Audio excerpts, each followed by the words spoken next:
American poet Robert Palmer once sang, "She's a craze you'd endorse. She's a powerful force. You're obliged to conform when there's no other course."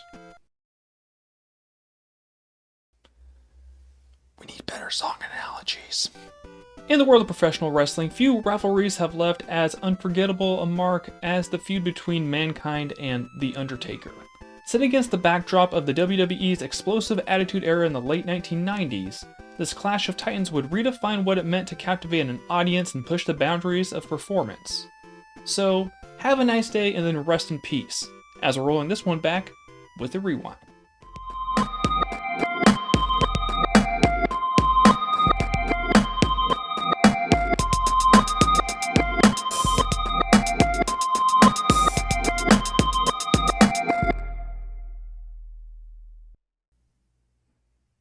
Welcome to Feud Rewind. I'm your host, Benza Lance.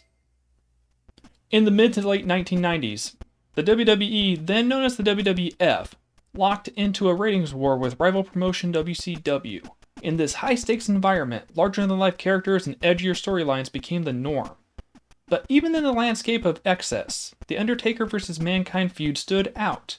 It was a rivalry that would produce some of the most iconic moments in wrestling history, moments that fans still talk about to this day. As we delve into this legendary feud, we'll explore how two distinct characters collided to create wrestling magic. We'll witness the evolution of their rivalry, from their first encounters to the infamous Hell in a Cell match that would forever change the game. But to understand the impact of this feud, we first need to understand the men behind these characters. Let's start with The Undertaker. Debuting in the WWE in 1990, the Phenom quickly became one of the most enigmatic and enduring figures in wrestling history. Standing at 6'10" and weighing 300 pounds, The Undertaker was an imposing presence from day one. His character, a supernatural force impervious to pain, captivated audiences with his eerie entrance, rolled back eyes, and devastating finishing move, the Tombstone Piledriver. By 1996, The Undertaker had already established himself as a cornerstone of the WWE. He had feuded with the likes of Hulk Hogan and Yokozuna, and had begun his legendary WrestleMania streak. The dead man was a force to be reckoned with, a looming specter that struck fear into the hearts of his opponents. But in 1996, a new challenger would emerge, one who would seem impervious to the fear that The Undertaker instilled in others. Enter Mankind. Mankind was the latest creation of Mick Foley, a veteran wrestler known for his hardcore style and willingness to put his body on the line. Foley had made a name for himself in promotions like WCW and ECW under monikers such as Cactus Jack, but it was as Mankind that he would reach new heights of fame and infamy in the WWE. Debuting in 1996, Mankind was unlike anything WWE fans had seen before. Clad in a leather mask and dress shirt, Mankind was portrayed as a deranged, unpredictable force of nature. He would pull out his own hair, talk to a rat named George, and inflict pain on himself seemingly for pleasure. His signature moves, the mandible claw and the double-arm DDT, were as unorthodox as the character himself. As Mankind made his presence felt in the WWE, it seemed inevitable that he and The Undertaker would cross paths. When they did, it would spark a rivalry that would push both men to their limits and change the landscape of professional wrestling forever. The collision course between Mankind and The Undertaker was set in motion in the spring of 1996. Their first encounters on Raw were electric, with Mankind's erratic behavior providing a stark contrast to The Undertaker's stoic demeanor. Fans were captivated by the sight of this disheveled, mask-wearing madman standing toe-to-toe with the imposing Deadman. Their first broadcast match was against one another at King of the Ring in June 1996. Here, Mankind defeated The Undertaker using the mandible claw after The Undertaker's manager Paul Bearer accidentally struck The Undertaker with the urn. But it was at SummerSlam 1996 that the rivalry would truly ignite, in a match type that seemed tailor-made for Mankind's deranged persona, the Boiler Room Brawl. The concept for the match is simple yet brutal. The match would start in the bowels of the arena, in a claustrophobic boiler room. The objective? Find your way out of the boiler room, through the arena, and to the ring, where you had to retrieve Paul Bearer's urn from The Undertaker's longtime manager himself. SummerSlam 1996 took place on August 18th from what's now known as the Rocket Mortgage Fieldhouse in Cleveland, Ohio. Our match tonight is the penultimate one on the card. and it wouldn't take long at all for this grueling affair to get underway. Pipes, electrical equipment, and concrete floors all became instruments of destruction, with both men using the environment as a weapon. For nearly 27 minutes, Mankind and The Undertaker brawled through the darkened corridors of the arena, each man desperate to reach the ring first. But the true shock of the night came when Mankind finally reached the ring. Paul Bearer, The Undertaker's longtime manager and storyline father figure, betrayed the dead man. He refused to hand the urn over, instead giving it to Mankind and cementing one of the most shocking heel turns in WWE history. This betrayal added fuel to an already intense rivalry. The Undertaker, now alone and seeking vengeance, would face Mankind again just 2 months later at the In Your House pay-per-view. This time the stakes were even higher, in a first of its kind, buried alive match. Taking place on my birthday, October 20th, 1986, from the Market Square Arena in Indianapolis, Indiana, the concept of this match is a little macabre, fitting perfectly with Undertaker's gimmick and Mankind's penchant for the extreme. A grave was dug at ringside, and the winner would be the superstar who managed to bury their opponent alive. Of course, this match was an absolutely brutal affair, with both men brawling in and out of the grave. The climax saw the Undertaker seemingly victorious after chokeslamming Mankind into the open grave. But a group of heels, including Mankind himself, executed a post-match attack. In a shocking visual, they buried The Undertaker, with Paul Bearer symbolically dumping dirt on his former protege. But true to his supernatural character, The Undertaker's gloved hand emerged from the grave as the show went off the air, signaling that this feud was far from over. They would have another showdown at Survivor Series, this time with Paul Bearer being inside a shark cage above the ring. If The Undertaker was able to win the match, he would get 5 minutes alone with his former manager. In a fairly straightforward singles match, Taker won the match cleanly after hitting a tombstone. But after the match, Taker was attacked by the Executioner, which would lead to those two having a match at the December In Your House, where Taker would win. These early encounters set the tone for what would become one of the most memorable rivalries in WWE history. The contrast in their characters, the intensity of their matches, and the shocking storyline developments had fans clamoring for more. Little did they know, the most extreme chapter of this feud was yet to come. As we move into 1997, the Mankind-Undertaker feud continued to evolve, intertwining with other storylines and pushing both performers to new heights. One of the most significant developments was the introduction of Kane, The Undertaker's half-brother. Paul Bearer, still aligned with Mankind at this point, began teasing the arrival of this mysterious figure, claiming he was The Undertaker's long-lost sibling who had survived a fire that killed their parents. This added a new dimension to the Mankind-Undertaker rivalry. Mankind, already a thorn in The Undertaker's side, now became an accomplice in Paul Bearer's psychological warfare. The dead man found himself fighting on multiple fronts, dealing with Mankind's physical assaults while also grappling with the emotional turmoil of his past being dredged up. Meanwhile, Mankind's character was evolving. While still portrayed as unstable and dangerous, glimpses of Mick Foley's real personality began to shine through. Fans started to see the man behind the mask, an articulate, intelligent individual with a dark sense of humor. This added depth made Mankind an even more compelling foil for The Undertaker. Their encounters during this period were sporadic but always intense. They clashed in various match types: standard singles matches, tag team bouts, and multi-man melees. Each confrontation added another layer to their story, building anticipation for their next big showdown. As we move into 1998, the WWE landscape was changing rapidly. Stone Cold Steve Austin was rising as the face of the Attitude Era, while The Undertaker was evolving into his Lord of Darkness persona. Mankind, for his part, was beginning to show more versatility, occasionally appearing as his alter egos Dude Love, and Cactus Jack. But despite these changes, the bad blood between Mankind and The Undertaker remained. Fans knew that it was only a matter of time before these two collided again in a major way. That time would come at the King of the Ring pay-per-view in June 1998. The match that was announced sent shockwaves through the wrestling world. Mankind versus The Undertaker in a Hell in a Cell match. The Hell in a Cell concept, while still relatively new at the time, had already gained a reputation as one of the most brutal match types in WWE. A 20-foot high steel cage surrounded the ring and extended to the floor. It was designed to prevent interference and ensure a decisive outcome. But no one could have predicted what would have happened between these two bitter rivals as they were locked up inside this unforgiving structure. As the day of the event approached, anticipation reached a fever pitch. Fans wondered how Mankind and The Undertaker would top their previous encounters. They wondered what lengths these two would go to in order to destroy one another. This year's King of the Ring took place on June 28th from the Pittsburgh Civic Center in Pittsburgh, PA. As Jim Ross and King welcomed viewers to the King of the Ring pay-per-view, there was palpable electricity in the air. The Hell in a Cell structure loomed over the ring, waiting for the gladiators who would do battle within its steel confines. Little did anyone know they were about to witness a match that would redefine the boundaries of professional wrestling and create moments that would be replayed and talked about for decades to come. What transpired next would shock the wrestling world and cement the Mankind vs. Undertaker feud as one of the most legendary rivalries in WWE history. As Mankind made his way to the ring, there was an air of unpredictability.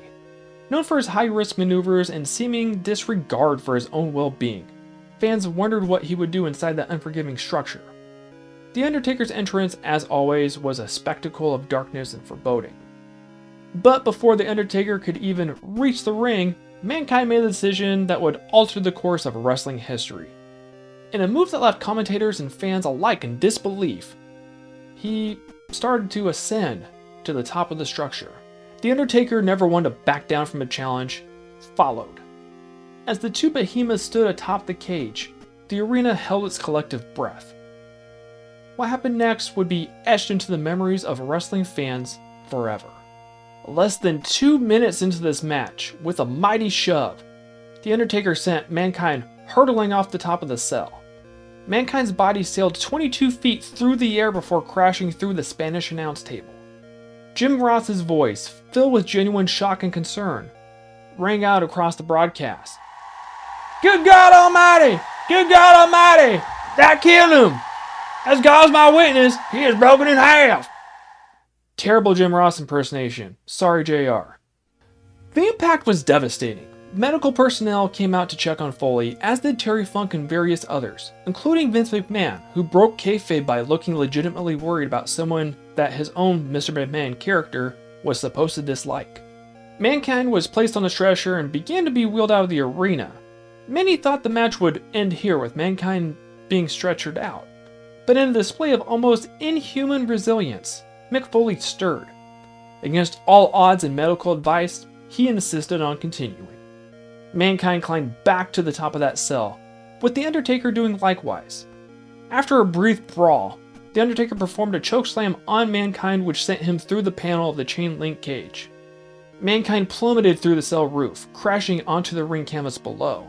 A steel chair falling alongside him smashed into his face, knocking out one of his teeth which lodged into his nose. The Undertaker, looking down through the hole in the roof, seemed genuinely concerned that he might have seriously injured or killed his opponent. But once again, Mankind refused to stay down. The match continued, with Foley taking even more punishment. Thumbtacks scattered across the ring dug into his own flesh, adding to the visual spectacle of violence. Finally, mercifully, The Undertaker ended the match with the Tombstone Piledriver. As he pinned Mankind, there was a sense that everyone had witnessed something unprecedented, a match that had pushed the boundaries of what was possible, or advisable, in professional wrestling. The aftermath of this match was immediate and far-reaching. Mick Foley's reputation as the hardcore legend was cemented. The Undertaker's status as one of the most dominant and fearsome competitors in WWE was reinforced, and the Hell in a Cell match itself gained a new level of notoriety. But the story of Mankind and The Undertaker didn't end there. The repercussions of this match would continue to shape their careers and the landscape of the WWE for years to come. In the wake of the infamous Hell in a Cell match, the wrestling world was abuzz. Mick Foley, despite the tremendous physical toll, had earned a new level of respect from fans and fellow wrestlers alike. The Undertaker, already a revered figure, saw his mystique grow even farther. But the WWE machine never stops, and neither did the rivalry between these two warriors. Their feud continued, albeit with a shifted dynamic. The brutality of their Hell in a Cell encounter had changed something fundamental in their relationship. There was now an undercurrent of mutual respect beneath their animosity. As the Attitude Era reached its peak, Both men found themselves involved in high-profile storylines with other superstars. Mankind famously feuded with The Rock, leading to his first WWE Championship win in a moment that would be considered the turning point of the Monday Night Wars. The Undertaker continued to be a dominant force, feuding with Stone Cold Steve Austin and his own brother, Kane. Yet, even as they moved in different directions, the specter of their rivalry lingered. Whenever Mankind and The Undertaker shared the ring, whether as opponents or unlikely allies, there was a palpable tension. Fans knew they were watching two men who had taken each other to the absolute limit. As the 90s drew to a close and the WWE entered a new millennium, the landscape of professional wrestling continued to evolve. But the impact of the Mankind and Undertaker feud remained indelible. It had changed both men, changed the fans' expectations, and in many ways, changed wrestling itself. The legacy of the rivalry extended far beyond their active feud. It influenced future storylines, raised the bar for extreme matches, and became a touchstone for discussions about the risks and rewards of professional wrestling. In the years that followed, as Mick Foley retired and returned, as The Undertaker continued his legendary career, their Hell in a Cell match would be replayed countless times. It became more than just a famous match. It was a moment that defined an era. While the Mankind and Undertaker feud captivated audiences with its intensity and spectacle, it also wove together several compelling themes that added depth to their rivalry. At its core, this was a clash between man and monster. The Undertaker, with his supernatural aura and seeming invisibility, represented an almost mythical force. In contrast, Mankind, despite his unhinged persona, embodied human vulnerability and resilience. This was perfectly encapsulated in their Hell in a Cell match. As Jim Ross famously exclaimed, "For the love of God, he is a human being," when Mankind was thrown off the top of the cage. The theme of pain and endurance ran throughout their encounters. Mankind's ability to withstand punishment became legendary. Who can forget the image of him smiling through that bloodied visage, with Mr. Socko in his hand, ready to fight on? The Undertaker, too, demonstrated incredible fortitude, often rising from seeming defeat like the supernatural entity he portrayed. Their feud also explored the duality of human nature. Mankind represented chaos and unpredictability, evident in his erratic behavior and willingness to put himself in harm's way. The Undertaker, on the other hand, symbolized order and controlled power, methodically dismantling his opponents with calculated precision. As the rivalry progressed, we witnessed the transformation of both characters. Mankind evolved from a deranged outcast to a beloved underdog. This was evidence in the gradual shift in fan reactions from fear and disgust to admiration and support. The Undertaker's character deepened, adapting to the challenge Mankind presented and setting the stage for his future evolutions. One of the most poignant themes was the respect born from conflict. Despite their violent encounters, a grudging respect developed between the two. This was beautifully illustrated in moments like The Undertaker checking on Mankind after particularly brutal spots, or Mankind acknowledging The Undertaker's power in post-match interviews. The feud also forced viewers to grapple with the line between spectacle and substance, a theme we're still trying to balance today in wrestling. The Hell in a Cell match, while undeniably entertaining, raised questions about the dangers of pushing boundaries for the sake of spectacle. Mick Foley himself has spoken about the long-term physical toll of such high-risk performances. Lastly, the Mankind vs. Undertaker feud blurred the lines between good and evil. Neither character fit neatly into hero or villain roles. Mankind's unhinged behavior and The Undertaker's dark persona challenged traditional wrestling narratives, reflecting the moral complexity of the Attitude Era. These themes elevated the Mankind and Undertaker feud beyond mere physical confrontation. They added layers of storytelling that resonated with audiences on a deeper level, contributing to the lasting impact of this legendary rivalry. As we reflect on the Mankind vs. Undertaker feud, it's clear that its impact on professional wrestling cannot be overstated. This rivalry didn't just entertain, it redefined what was possible in the squared circle and left an indelible mark on the industry. For Mick Foley, the feud cemented his legacy as a hardcore legend. His willingness to put his body on the line, particularly in the Hell in a Cell match, earned him immense respect from fans and peers alike. It catapulted him from a cult favorite to a mainstream star, paving the way for his WWE Championship wins and eventual Hall of Fame induction. The Undertaker, already a cornerstone of WWE, saw his mystique amplified. His ability to participate in and survive such brutal encounters only added to his supernatural aura. The feud showcases versatility as a performer, proving he could excel in extreme matches as well as traditional wrestling contests. But the impact of this feud extended far beyond these two individuals. It helped define the Attitude Era, a period characterized by edgier content and more extreme action. The Hell in a Cell match in particular raised the bar for what fans expected from high-stakes encounters. It inspired countless imitations, though few could match its raw intensity and shock value. The feud also highlighted the physical toll of professional wrestling. The risk taken by Foley and Undertaker sparked discussions about wrestling safety and the long-term effects of such punishing styles. In many ways, it represented both the pinnacle and the potential pitfalls of hardcore wrestling. In the years since, the Mankind vs. Undertaker rivalry has become the stuff of legend. It's a touchstone for fans, a high-water mark against what other feuds should be measured. Wrestling documentaries, retrospective, and greatest moments countdowns invariably feature their encounters, particularly that Hell in a Cell match.